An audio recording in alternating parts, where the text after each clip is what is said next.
L'argent, avertissement, par rapport aux propos tenus dans le cadre de cet enregistrement, je vous ne demande pas de croire ce qui est dit, mais plutôt de vérifier par vous-même si cela est réel avec votre ressenti ou votre intellect.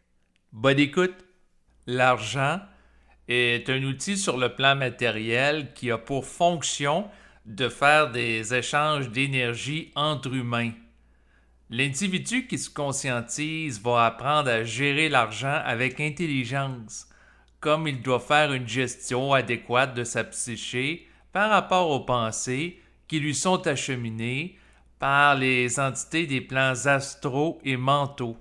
L'individu conscient sera libre de la forme que représente l'argent, en ce sens qu'il ne vivra pas au service de l'argent, mais qu'il se servira de l'argent avec intelligence.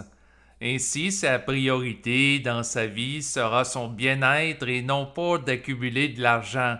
Donc, l'argent n'est pas vu comme une fin, mais plutôt comme un moyen. Dans le même sens, le but de l'esprit n'est pas que l'individu devienne très riche, mais plutôt qu'il évolue continuellement. Ainsi, si l'argent nuit à son évolution, il peut mettre en place un scénario de vie où il vivra de la pauvreté. Par contre, s'il désire que sa contrepartie terrestre, c'est-à-dire l'âme incarnée dans la matière, réalise des inventions ou des voyages, il peut s'organiser pour créer des opportunités dans sa vie qui vont lui donner accès à des moyens financiers en conséquence.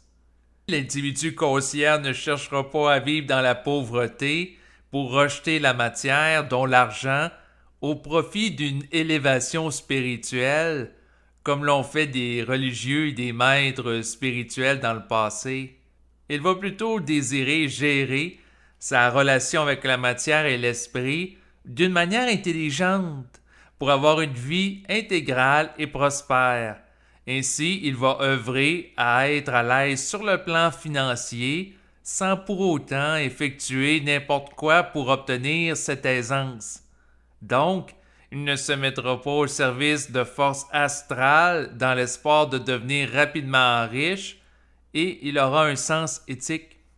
Le rapport de l'individu conscient avec l'argent va être vécu en fonction de ses besoins réels plutôt que de désirs provenant du plan astral. Ainsi, il ne sera pas intéressé à surconsommer et à s'endetter pour éventuellement s'appauvrir. Il ne sera pas sous l'emprise du désir d'acheter compulsivement que pourrait lui insuffler des entités étant donné qu'il sera libre de leur influence de par sa force mentale lui permettant de se distancer d'elles. Comme il va ressentir un état de plénitude, se rapportant au ressenti de la vibration de son esprit, il ne sera pas intéressé à consommer pour compenser la présence d'un vide à l'intérieur de lui.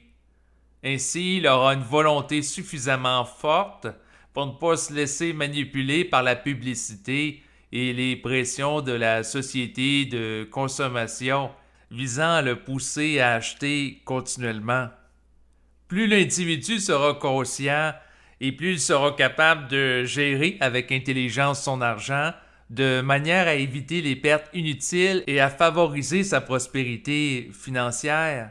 Il ne cherchera pas à s'enrichir au détriment des autres, mais plutôt à le faire dans le but d'être capable de répondre à ses besoins adéquatement et de favoriser son autonomie et son indépendance financière. Il ne voudra pas dépendre de l'argent des autres, car cela le placerait dans une position de vulnérabilité à l'égard d'autrui qui pourrait nuire à sa liberté et à sa paix mentale. Il est important de comprendre que même si l'individu effectue tous les efforts possibles pour favoriser sa prospérité financière, il peut être confronté, néanmoins, à des difficultés économiques étant donné que sa vie n'est pas totalement sous son contrôle en tant qu'égaux. Par contre, de se mettre en action pour gérer adéquatement ses finances peut tout au moins procurer la satisfaction personnelle d'avoir effectué des efforts conscients pour améliorer son sort. Ainsi, cela s'avère propice au développement d'une force de volonté qui pourra être utilisée par la suite pour favoriser sa liberté mentale. Si la personne est capable de se retenir pour acheter en vue de ne pas s'endetter, cela peut favoriser sa capacité de dire non et de se distancer à volonté de toutes les sollicitations auxquelles elle s'avère exposée sur le plan physique, psychologique et psychique, dont elle juge impertinentes à répondre à ses besoins réels. Donc, cela pourrait l'amener à se distancer des sollicitations d'entités astrales qui pourraient l'amener à adopter des comportements allant à l'encontre de son développement et de celui des autres. Si une personne est capable de dépenser moins qu'elle gagne et d'utiliser l'argent en surplus pour effectuer des placements boursiers ou d'obligations ou d'investir dans l'immobilier avec discernement, cela peut favoriser son enrichissement dans l'optique que ces placements prennent de la valeur avec le temps. Si elle suit ce principe pendant une longue période de temps, en dépit des pensées astrales qui cherchent à l'amener à dépenser, cela témoigne de sa force de volonté. Par contre, cet individu ne doit pas être rigide dans l'application de ce type de principe, en ce sens que si il a, à un moment donné, la vibration de son esprit d'acheter quelque chose qui n'est pas prévu dans son budget, il est capable de le faire aussi, car cela peut lui donner accès à une opportunité qui va favoriser et accélérer son évolution. Par exemple, s'il a la vibration d'acheter un billet pour assister à une conférence portant sur la conscience, alors que ce n'était pas prévu dans son budget, il est possible qu'il y rencontre une personne qui va devenir son ami et participe à son développement par la suite.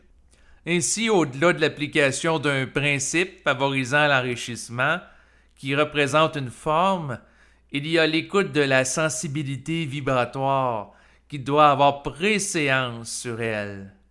Donc, il faut demeurer ouvert d'esprit pour ne pas être piégé dans un système s'appuyant sur des principes, bien que ces derniers peuvent donner une direction à l'existence. Voilà une nuance importante à faire.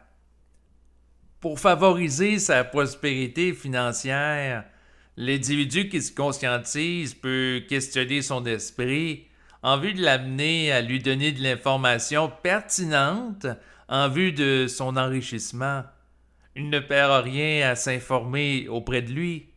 Bien entendu, comme par rapport à n'importe quels autres individus ou entités, il doit exercer son esprit critique. Cela s'applique à l'égard de tout ce qu'il peut lui proposer comme comportement à partir des pensées qu'il lui envoie.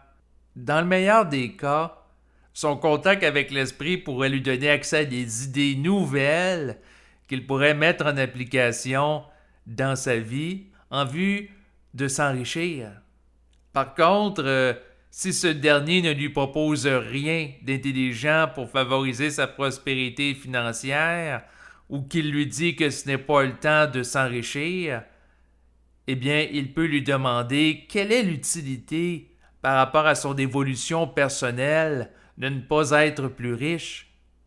Dans certains cas, il est préférable que la personne n'ait pas accès à une prospérité financière rapidement, parce que les difficultés financières l'amènent à être moins orgueilleuse et plus ouverte au changement et à davantage se remettre en question que si elle devient riche facilement.